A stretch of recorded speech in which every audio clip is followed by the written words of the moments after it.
Sonic the Hedgehog has been a popular topic again in recent times.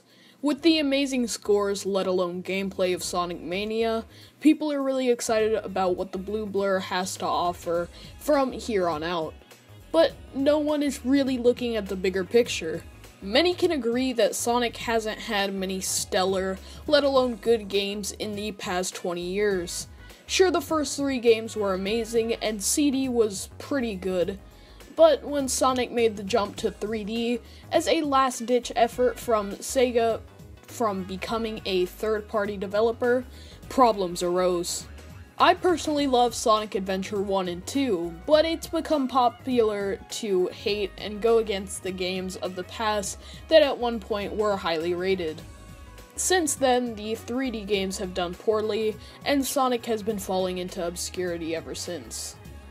Sonic introduced a new gameplay mechanic to the 3D titles with Sonic Unleashed, that being the boost.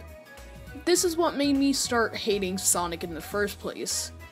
Sonic stopped being about platforming with a spin of speed on it, and has become a game of quick time events whenever it was in 3D. Press LB to avoid the spikes while you're blazing at top speeds by holding down X. But that's not my biggest issue with modern Sonic. It's no longer about 3D platforming like the 3D games should be. Now, instead of that, the 3D sections are interrupted by 2D ones.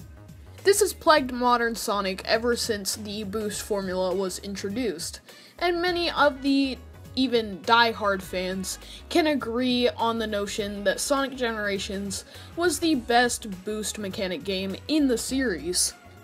Now, I believe that this is still only partially true. This game is a celebration of past games, and in that fact, they added sections to old levels that complemented boosting, instead of creating whole new levels that complemented them by themselves.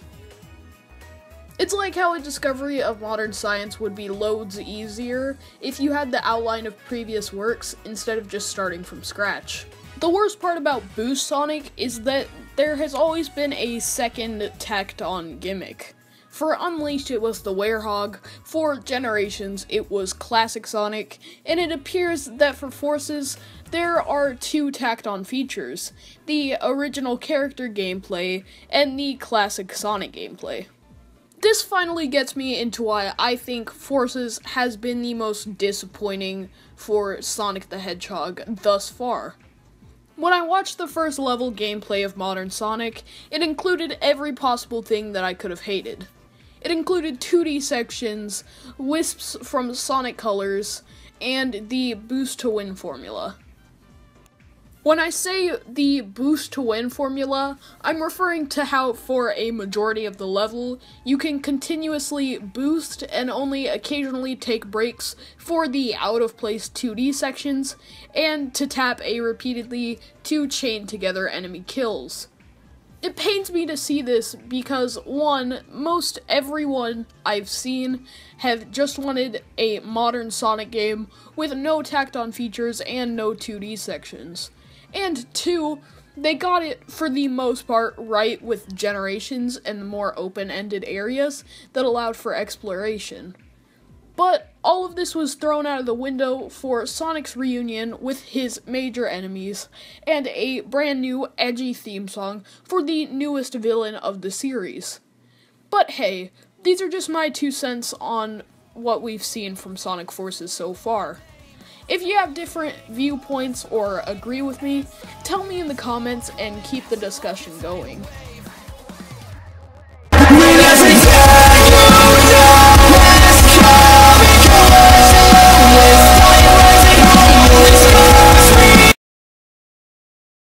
I plan to make a part 2 to this video, but it's going to be in a different style. It's actually going to be covering a fan game and comparing what it does right compared to what Sonic Team is actually doing.